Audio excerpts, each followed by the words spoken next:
Hi friends, ಎಲ್ಲರಿಗೂ Shobha Bhat cooking ಚಾನಲ್ಗೆ ಸ್ವಾಗತ. ಯಾರೆಲ್ಲ ಚಾನಲ್ನ ಸಬ್ಸ್ಕ್ರೈಬ್ ಮಾಡದೆ ವಿಡಿಯೋ ನೋಡ್ತಾ ಇದ್ದೀರೋ ದಯವಿಟ್ಟು ಸಬ್ಸ್ಕ್ರೈಬ್ ಮಾಡಿಕೊಂಡು ಸಪೋರ್ಟ್ ಮಾಡಿ. ಹೆಚ್ಚಾಗಿ ಹಲಸಿನ ಹಣ್ಣಿನಿಂದ ಕಡುಬು ಮಾಡ್ತಾರೆ. ನಾವಿವತ್ತು ಹಲಸಿನ ಕಾಯಿಯಿಂದ ಯಾವ ರೀತಿ ಉಂಡೆ ಅಥವಾ ಕಡುಬು ಮಾಡೋದು ಹೇಗೆ ಅಂತ ನೋಡುವ. ಹಲಸಿನಕಾಯಿ ಉಂಡೆ ಮಾಡಲಿಕ್ಕೆ ನಾನಿಲ್ಲಿ ಮಿಕ್ಸಿ ಜಾರಿಗೆ 10 ರಿಂದ 15 ಹಲಸಿನಕಾಯಿ ಸೊಳೆಯನ್ನು ಹಾಕ್ಕೊಳ್ತಾ ಇದ್ದೇನೆ.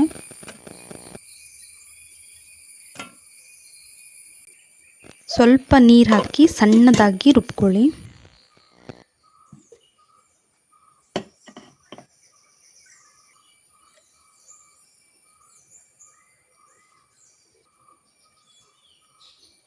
ನೋಡಿ, ಇಷ್ಟು ಸಣ್ಣದಾಗಿ ರುಬ್ಕೊಳ್ಬೇಕು, ಚೆನ್ನಾಗಿ ಬರುತ್ತೆ ಉಂಡೆ. ಅದೇ ಮಿಕ್ಸಿ ಜಾರಿಗೆ ರಾತ್ರಿ ನೆನೆಸಿದ ಅಕ್ಕಿಯನ್ನು ಹಾಕ್ಕೊಳ್ತಾ ಇದ್ದೇನೆ. ಅಕ್ಕಿ ಸ್ವಲ್ಪ ಜಾಸ್ತಿನೇ ಇರಬೇಕು ಈ ಉಂಡೆ ಮಾಡಲಿಕ್ಕೆ. ಹಲಸಿನಕಾಯಿ ಸ್ವಲ್ಪ ಕಮ್ಮಿ ಹಾಕ್ಕೊಳ್ಳಿ. ಸ್ವಲ್ಪ ನೀರು ಹಾಕಿ ತರಿಯಾಗಿ ರುಬ್ಕೊಳ್ಳಿ, ಅಂದರೆ ಇಡ್ಲಿ ರವದ ಹಾಗೆ ರುಬ್ಬಿದರೆ ಸಾಕಾಗುತ್ತೆ. ನೋಡಿ, ಇಷ್ಟು ತರಿಯಾಗಿ ರುಬ್ಕೊಳ್ಬೇಕಾಗುತ್ತೆ. ಇಷ್ಟು ನೀರು ಮಾಡ್ಕೊಳ್ಬೇಡಿ ಹಿಟ್ಟನ್ನು, ಸ್ವಲ್ಪ ಹೆಚ್ಚಾಯಿತು ನೀರು ಹಾಕಿರೋದು ನಾನು. ರುಚಿಗೆ ತಕ್ಕಷ್ಟು ಉಪ್ಪು ಹಾಕಿ ಚೆನ್ನಾಗಿ ಮಿಕ್ಸ್ ಮಾಡ್ಕೊಳ್ಳಿ. ಅಕ್ಕಿ ರುಬ್ಬುವಾಗ ತುಂಬ ನೀರು ಹಾಕಬೇಡಿ. ತುಂಬ ನೀರು ಹಾಕಿದರೆ ಅಕ್ಕಿ ಪುಡಿಯಾಗಿರೋದು ಗೊತ್ತಾಗಲ್ಲ. ಸ್ವಲ್ಪ ನೀರು ಹಾಕಿ ಗಟ್ಟಿಗೆ ಅಕ್ಕಿಯನ್ನು ರುಬ್ಕೊಳ್ಳಿ. ನೀರು ಬೇಕಿದ್ದರೆ ನಿಮಗೆ ಮಿಕ್ಸಿ ಜಾರು ತೊಳೆದಿರುವಂತಹ ನೀರನ್ನು ಹಿಟ್ಟಿಗೆ ಸೇರಿಸ್ಕೊಂಡು ಇಷ್ಟು ತೆಳ್ಳಗೆ ಹಿಟ್ಟನ್ನು ಮಾಡಿಕೊಂಡ್ರೆ ಸಾಕಾಗುತ್ತೆ. ನೋಡಿ, ಸ್ಟವ್ ಮೇಲೆ ಒಂದು ಬಾಣಲೆ ಇಟ್ಟು ಬಾಣಲೆಗೆ ರುಬ್ಬಿದ ಹಿಟ್ಟನ್ನು ಹಾಕ್ಕೊಳ್ತಾ ಇದ್ದೇನೆ. ಸಣ್ಣ ಉರಿಯಲ್ಲಿ ಇಟ್ಕೊಳ್ಳಿ.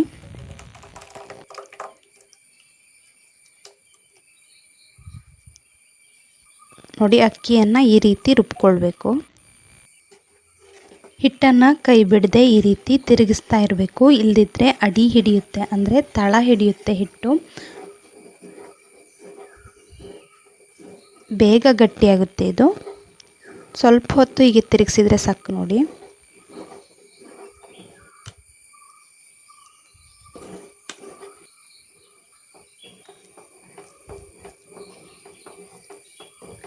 ನೋಡಿ ಈಗ ಗಟ್ಟಿ ಆಗ್ತಾ ಇದೆ.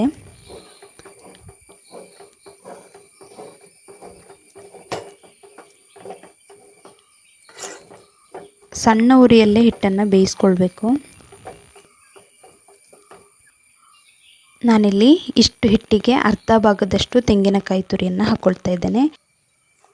ನಿಮಗೆ ಇಷ್ಟ ಇದ್ದರೆ ಒಂದು ಇಡೀ ತೆಂಗಿನಕಾಯಿ ತುರಿಯನ್ನು ಹಾಕ್ಕೊಳ್ಬೋದು, ತುಂಬ ರುಚಿಯಾಗಿ ಬರುತ್ತೆ.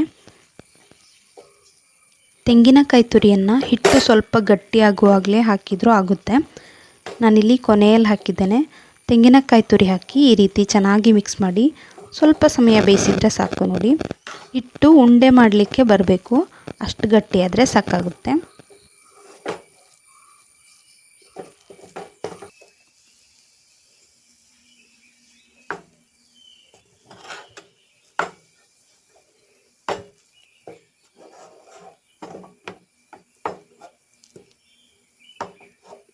ನೋಡಿ, ಹಿಟ್ಟು ಇಷ್ಟು ಗಟ್ಟಿಯಾಗಬೇಕು. ಇದೀಗ ಉಂಡೆ ಕಟ್ಟಲಿಕ್ಕೆ ಬರುತ್ತೆ.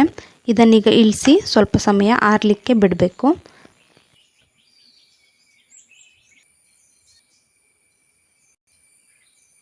ನೋಡಿ, ಹಿಟ್ಟೀಗ ಅಷ್ಟು ಬಿಸಿ ಇಲ್ಲ. ಈಗ ಉಂಡೆ ಮಾಡುವ. ಕೈಗೆ ಸ್ವಲ್ಪ ನೀರು ಹಚ್ಕೊಂಡು ಕೂಡ ನೀವು ಈ ರೀತಿ ಉಂಡೆನ ಮಾಡ್ಕೊಳ್ಬೋದು.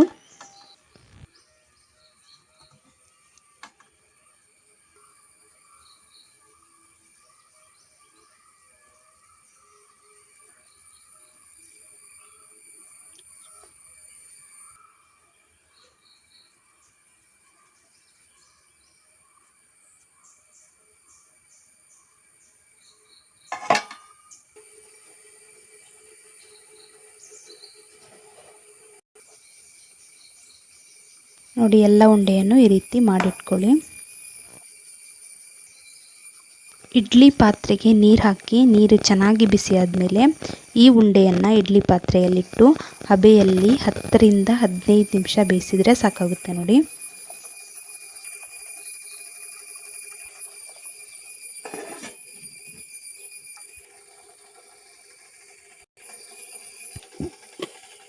ನೋಡಿ ಈಗ ಇಡ್ಲಿ ಚೆನ್ನಾಗಿ ಬೆಂದಿದೆ. ಈ ಉಂಡೆಯನ್ನು ಹಲಸಿನಕಾಯಿ ಹಾಕದೆ ಬರೀ ಅಕ್ಕಿ ರುಬ್ಬಿ ಕೂಡ ಮಾಡ್ತಾರೆ. ಅದು ಕೂಡ ತುಂಬ ರುಚಿಯಾಗಿರುತ್ತೆ. ನೋಡ್ತಿರ್ಬೋದು ರವೆ ಹಾಕಿ ಮಾಡಿದ ರೀತಿಯಲ್ಲೇ ಬಂದಿದೆ.